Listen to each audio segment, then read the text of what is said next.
Bismillahirrahmanirrahim. Assalamualaikum warahmatullahi wabarakatuh. Waalaikumsalam warahmatullahi wabarakatuh. Alamin. Para pemirsa dan sahabat beriman dimanapun berada, kita jumpa lagi di Ustadz Danu Official Channel. Semoga kita selalu dalam lindungan Allah Subhanahu wa Ta'ala. Amin ya rabbal alamin. Di video kali ini kita akan ngaji lagi bersama guru kita semua, Pak Ustadz Danu. Assalamualaikum Pak Ustadz. Waalaikumsalam warahmatullahi wabarakatuh. Amin ya rabbal alamin. Dan saya juga ditemani oleh sahabat saya Bang Jainuddin. Sehat Ji? Alhamdulillah. Alhamdulillah. Masih kuat. Alhamdulillah. Kedinginan. Sahabat beriman dimanapun berada, banyak sekali penyakit yang beredar akhir-akhir ini ya. Kok beredar? Beredar yang terjangkit. Muter dia. Beredar, menjangkiti gitu ya.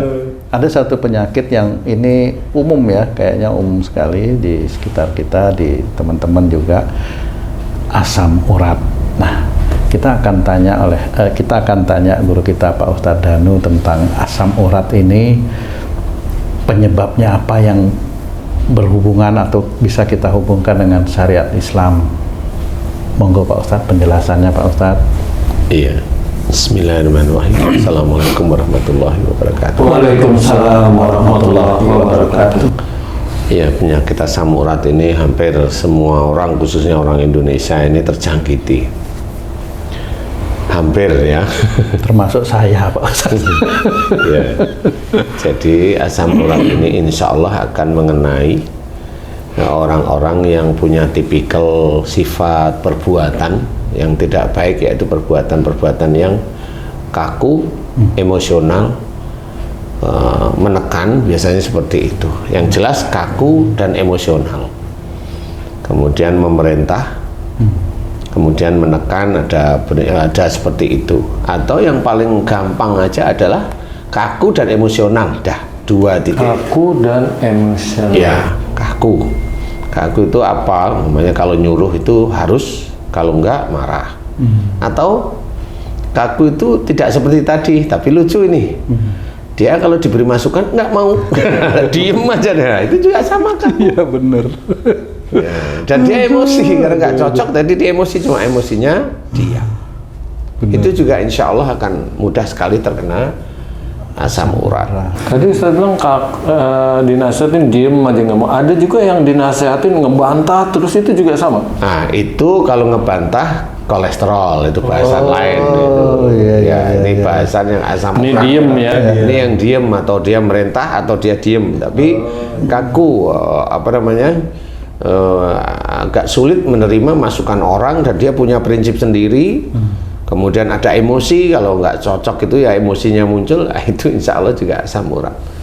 Kemudian otot-ototnya sering kaku-kaku seperti itu, ya insya Allah hampir sama.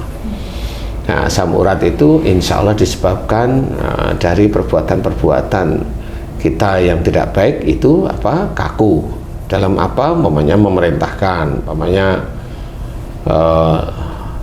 tung merintahin istrinya, tung merintahin anak buahnya dulu, merintahin anaknya, di mana itu untuk menyenangkan nafsu. Ya apa aja terserah, itu nafsu kan macam-macam ya. Nafsu itu keinginan aja lah, keinginannya istrinya ngikutin dia, nah kan gitu. Cocok Pak. Keinginannya anaknya ngikutin dia, kalau enggak ya jengkel di sini. Anak buahnya dulu keinginannya itu dia. Kalau bisa itu bosnya juga inginnya itu ya keinginan dia, nurut sama saya Pak gitu ya. Tapi nggak berani ya. Jadi insya Allah asam urat hanya seperti itu. Ya, sehingga itu kalau kata orang-orang pintar itu cairannya mengkristal istilahnya, atau sebagian dari apa yang dilakukan mengkristal. Asam urat di mananya? Banyak aja. Biasanya di daerah kaki. Ya. Iya Ustadz, saya pernah lihat tuh teman saya Ustadz, dia sakit asam urat katanya. Itu jari kakinya itu sampai ibu jari sama jari telunjuk ya, kalau di sini apa ya kan? Ya nomor 2 lah. Nomor 2 lah, itu jadi apa? Renggang begitu Ustaz. Karena di atasnya itu ada benjolan. Di atas jempol itu benjolan. Itu katanya sakit sekali gitu Ustaz. Itu apakah asam urat yang akibat kaku diam itu? Iya. Oh. Jadi yang kaku, siapapun bentuknya, kalau Haji masih ingat, biasanya nih saya sebutin nih, orang itu kaku. Kaku itu bisa kaku merentah atau kaku tidak mau nerima. Itu tetap kaku namanya. Namanya kayak tung, diturunkan. Kaku dia maunya nggak mau. Nah, itu Udah kan dia kaku ada marah itu. Ada marah. Nah, itu ya asam urat itu akan terus. Nah, temennya Haji C diingat-ingat, orangnya kaku nggak menerima masukan orang lain. Dongkolan nggak, atau merentah, sukanya merentah dengan emosi, dengan kekerasan. Dia itu merintah dan nggak mau nggak mau dimasukkan orang lain, nggak mau juga. Kaku kan benar. Iya, benar. Jadi seperti itu. Jadi insya Allah asam urat itu hanya itu aja. Jadi kalau memang ingin benar sembuh beneran serius, ya kembali ke jalan Allah. Ya jangan kaku dengan prinsip yang belum tentu itu prinsipnya Benar, baik, kan seperti itu. Wong kita sendiri itu orang Islam berusaha untuk baik di hadapan Allah Ta'ala dengan syariat kita itu. Kalau kita nggak cocok juga diem, kok diajarkan untuk diam. Apalagi yang nggak cocok dengan saudara kita yang seimannya, diem aja biasa. Tidak terus pengkerengan, berantem kan gitu ya. Ya enggak, biasa aja. Berarti kita juga bisa melihat sifat seseorang dari penyakitnya. Iya, insya Allah bisa. Dan itulah yang sebenarnya diceritakan dalam Quran. Benar-benar jadi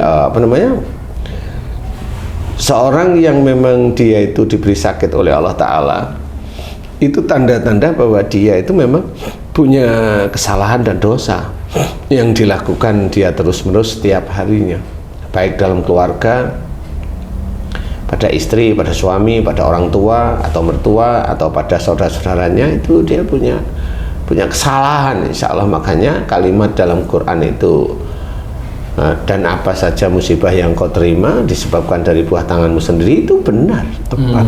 Itu sangat tepat, makanya jangan kita elakkan. Cuma banyak juga saudara-saudara kita yang Islam itu nggak mau nerima ayat itu, jadi merasa dirinya tidak dosa. Padahal harus diceritakan di dalam ayat yang lain, wala nutikannahum minal adabil adna tunnal adabil akbar. Nah, di sini ayat ini menceritakan, dan Allah akan memberikan siksa kecil di dunia sebelum siksa besar, yaitu di akhirat. Nah, siksa kecil di dunia itu apa maksudnya? Yang namanya ke orang itu apa namanya? Kan musibah dia terima.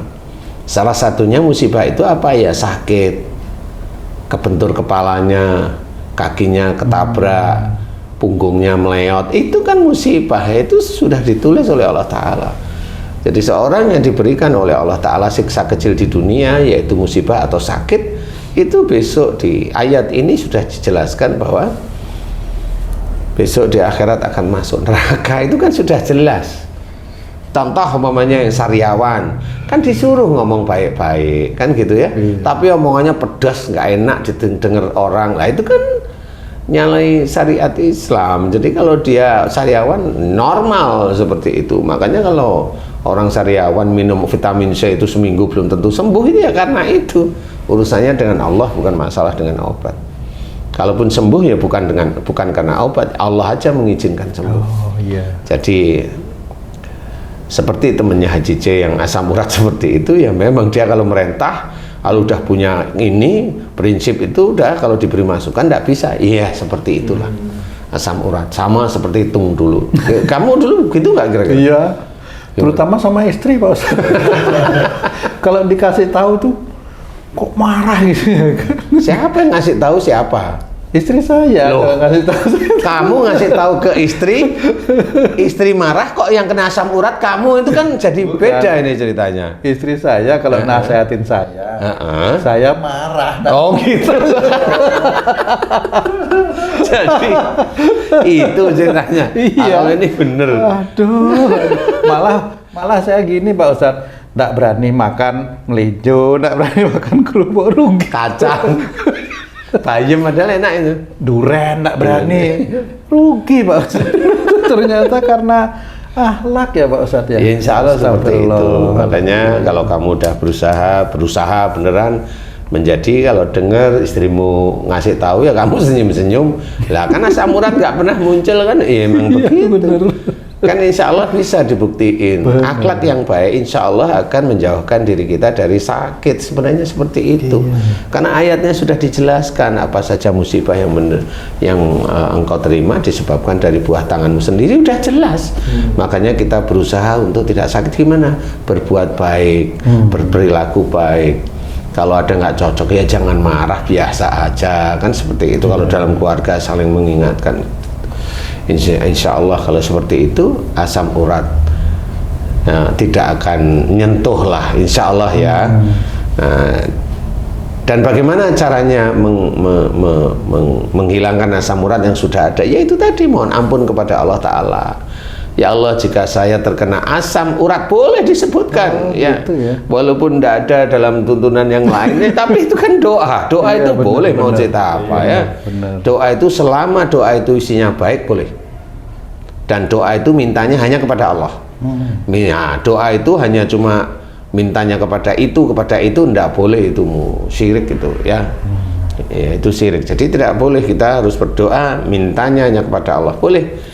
Ya Allah, jika asam uratku tinggi dan saat ini sakit, jika asam urat tersebut insya Allah disebabkan karena kesalahan dan dosa-dosaku, yaitu dari kekakuanku, dari emosionalku, prinsipku yang aku pegang kaku, walaupun belum tentu itu benar dan baik. Jika itu salah dan dosa di hadapanmu, ya Allah, aku mohon ampuni dosa-dosaku, ampuni kekakuanku, ampuni emosionalku, ampuni amarahku, ampuni jika aku memegang prinsip yang salah tersebut. Ampuni ya Allah. Astaghfirullahaladzim. Nah gitu aja. Astaghfirullahaladzim. Astaghfirullahaladzim. Nah sehari-hari nanti dirubah. Yang dulunya kaku jangan, yang dulunya kaku prinsip jangan, yang dulunya merentah juga kaku emosional ya jangan. Insya Allah asam urat tidak ada jalan untuk di tubuh. Insya Allah itu dinormalkan sendiri oleh Allah Ta'ala. Itu Allah yang menormalkan. Jadi bukan persoalan doanya hebat, enggak. Allah yang dilihat itu adalah imannya sedulur beriman. Insya Allah kalau imannya bagus, doa itu paling nanti mulai 1 hari udah mulai kendor, hari kedua, hari ketiga mulai agak kendor lagi. Dan itu kalau itu bisa dikerjakan sehari-hari, insya Allah asam urat tidak muncul. Insya Allah seperti itu. Mudah-mudahan ini bisa manfaat ya. Jangan kaku, jangan keras, jangan emosional terhadap suatu masalah atau apapun, jangan.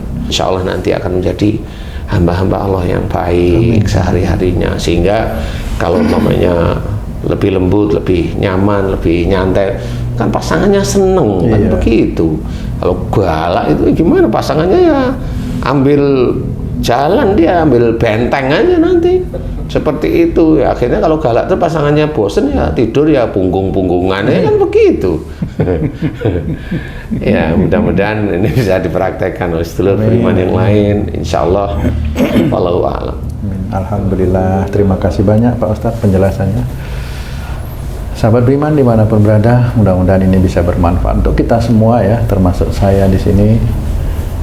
Sampai jumpa lagi di video kami yang lain. Wassalamualaikum warahmatullahi wabarakatuh. Waalaikumsalam warahmatullahi wabarakatuh. Alhamdulillah. Alhamdulillah.